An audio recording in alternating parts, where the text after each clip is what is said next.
Well, everyone, I took the plunge last week and got the Switch expansion pack.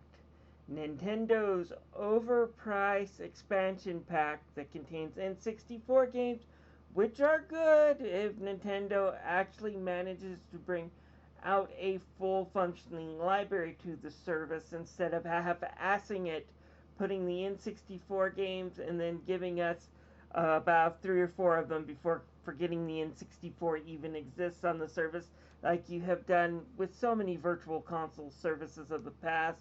If Nintendo builds a good library of virtual console games, it might be worth the money, but it's too soon to say, especially with that asking price.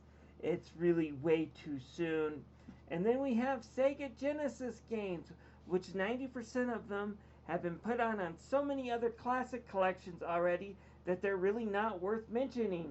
And this includes classic collections on the Switch. Oh well, if you're looking for a good brawler, try Streets of Rage 2. Want a good platformer, Sonic 2.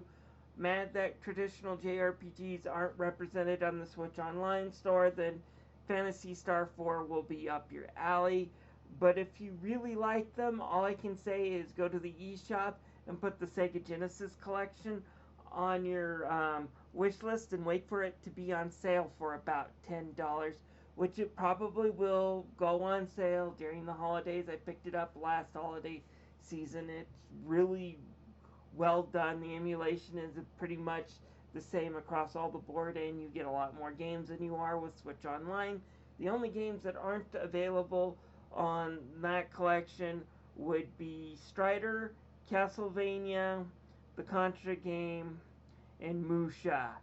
And then Contra and Castlevania can be found in their own collections, which can go on sale for $5 a pop. Get you a whole bunch of Contra and Castlevania games again at better prices and get better games in those collections. So no values from those two, leaving basically only two games for the Sega Genesis that are kind of there that haven't been released on the Switch already on the eShop, being Strider and Musha. And yeah, again, 150% increase. It's not really worth it for those games. They're not bad games, but just not really worth it. Anyways, what I'm really here to talk about in this video are the emulation problems on the N64, primarily Zelda Ocarina of Time. The reason why Zelda is picked on by a lot of people is, well, a lot of people like this game. A lot of people say it's the best game on the N64 and the best game ever made. I want to let you know I'm not one of those people, as I stated in my review several years ago.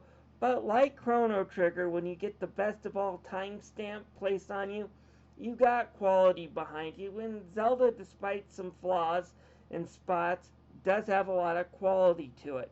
It's too bad that you can't tell it with Nintendo's emulation here. In fact, I would go so far as saying the expansion pack makes a mockery of Zelda Ocarina of Time. First problem with the emulation, and this affects all the games, but Zelda so far is the worst in the collection. No button remapping. If Nintendo is trying to convince people that Joy-Con Rift isn't a problem, I hate to break it to them, but Zelda 64 is a perfect example of everything wrong with the Joy-Con controllers. Because I can't map my controllers, I have to use the C button as my as my ocarina and as my items. It's all mapped to the C stick. And not only is that cumbersome, it was cumbersome on the GameCube, but at least the GameCube was halfway functional. Here, half the time I want a bomb, I end up looking up instead of pulling out a bomb. I'm trying to fire a bow and arrow. Before I shoot the bow and arrow, I might pull out a slingshot. It's just a mess. It never really enters the button commands, and the Joy-Con doesn't feel right. And I can't map up to a different button set so I could use them easier. It's just a mess. And this all feels like Nintendo saying, well, if you want it to control well, buy our N64 controllers, which Number one, they're sold out because Nintendo never provides enough stock. Number two, how much was this expansion pack again? Oh, yeah, it's a 150% increase, Nintendo. I want the emulation to work on standard Joy-Cons without having to spend even more money on the effing controller. Just a thought, okay? But the worst part when it comes to the N64 expansion comes with some of the way the games look. Don't get me wrong, the uprisings of the colors are done terrific. Zelda hasn't looked this good ever, at least when it comes to the standard colors. Same thing with Mario, and with the exception of some noise in Star Fox, that looks pretty good too. The problem is you see, sometimes developers choose art styles and the way the game is designed based on the limitation of the system. Getting rid of those limitations can sometimes cause you to see the strings to the puppets they may not have wanted you to see. No fog, for example, so in Kokiri Forest, where you are supposed to see the outline of the Dooku tree in the distance, you now see his corpse on full display for the rest of the game, sticking out like a sore thumb among the trees. Yeah, it don't look good, Nintendo. And of course, there's this area that was screenshotted for the world to see a few weeks ago. And if you're here to answer the question, was it as bad as that screenshot looked? I'm here to say no, it's not as bad as that screenshot led you to believe. It's a whole lot freaking worse. Okay, for those who don't understand the scene and the reason why it's important, why a lot of people are upset, and why it shows that the emulation needs patched, the Water Temple is notorious in Zelda history as being one of the most frustrating as well as complicated dungeons to beat, between having to use the iron boots and to mess with the water level. It can get a little bit tedious and cumbersome, and on top of that, everything is freaking blue. You know, that's its main color palette. The designers knew this, I think, and so they kind of added in this room for the sub-boss fight to kind of break that, give you something extra to look at and something extra to do, kind of to relax and change the mood up from the rest of the temple. What you're supposed to see when you step up here is this reflecting pond with some haze and fog in it to make it look like everything's reflecting. It no longer looks like you're in the dungeon at the moment, as all the walls are clear and kind of translucent. And like I said, everything has a reflection except you. And you find out why you don't have a reflection as your reflection kind of comes out and challenges you to a boss fight. It's kind of a nod to Zelda 2, which I do have to admit, as much as everyone likes to pick on Zelda 2, as much as the people who claim Ocarina of Time is the best and Zelda 2 is the worst, there's a lot of homages to Zelda 2 and Ocarina of Time, and this is easily the best one. But you have to fight your shadow here. And like I said, in this very reflective pool. What it looks like here on the Switch is that you're having this boss fight in a freaking sewer. There's what looks like to be water with crap in it. That looks like that's something you should see in a sewer. There should be feces floating on it, not this serene pool. That's how bad they screwed up the color. That's how bad whatever extra they added in to clear up the water effects doesn't work here. It's how much they need to adjust the ROM.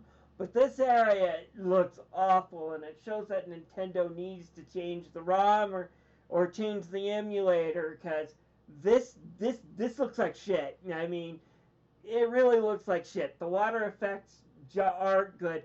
Ironically, after you beat your shadow and things turn to normal, the normal water temple reflective water looks better and looks more like it's supposed to originally than what you got while you were fighting the boss. It's just awful, and Nintendo needs to patch it.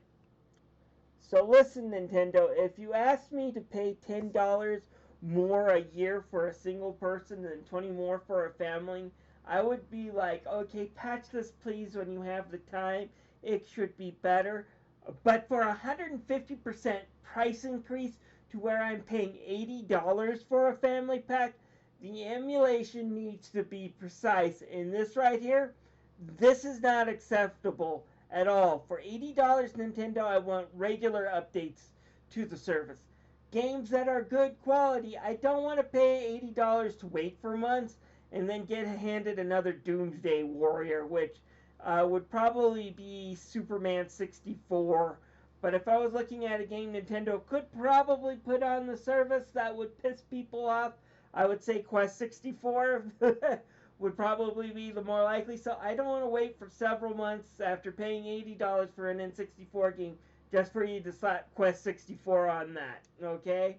I want to wait a month or two at most, open the apps up and see things like Mario RPG, Earthbound, Final Fight 2 for the Super Nintendo. The NES needs Star Tropics 2, maybe Bubble Bobble. And 64 is getting Majora's Mask and Kirby like you promised after that, but maybe something like Mischief Makers, or maybe Castlevania, which isn't exactly a great game, but it's a game that I think people who want to experience a broken Castlevania game should be allowed to play. Cause if you have patience, it actually has some enjoyability to the experience, provided you have patience and are willing to endure with a lot of crappy mistakes made by people who were obviously out of their depth. But yeah, like I said, give me some good quality games, Nintendo. For $80, I also want to see more DLC discounts and offer as well. I don't own Animal Crossing. Don't plan on getting Animal Crossing. I owned it on the GameCube and it sucked about 6 months of my life away. It's a good game, just not one I plan on buying right now. So why not put more DLC for discounts or grabs? Here's Zelda Age of Calamities getting some DLC. Why not offer that up for people who want the expansion pack too, rather than just sticking to a very narrow segment like Animal Crossing? Now, generally speaking, Nintendo, I'm not going to call the expansion pack a ripoff at this point. If it leads to better games on the service, I'll gladly pay $80 for a classic service filled with great games that are good and I want to play and are updated on a somewhat regular basis. But right now, your $20 lineup for the last year has given us below standard games that aren't worth $20 tacked onto a terrible online service. I know people bash the Jalico beat 'em ups, but they're not completely worthless. They just need to be served alongside some better quality content. But Doomsday Warrior? Doomsday Warrior? Really, Nintendo? Even for $20, we deserve better than that. What, you couldn't get a license for Bebe's Kids? And the way that this expansion pack is launched, I worry that once the initial batch gets over, we're going to go back to drip, drip, drip, with you popping up after several months of not hearing anything from the online service and saying, hey Tommy, we got a new RPG put up on the Nintendo Online and I want you to open it right now, only to discover that RPG is Quest 64 and start losing my shit over it. For $80, you got to deliver something. $20 a year for NES and SNES games and a substandard online service, people might forgive you for that. But $80? You're not on the line to guarantee quality. And from what I'm seeing with the simulation, with the way Zelda looks, you're far from doing that, Nintendo.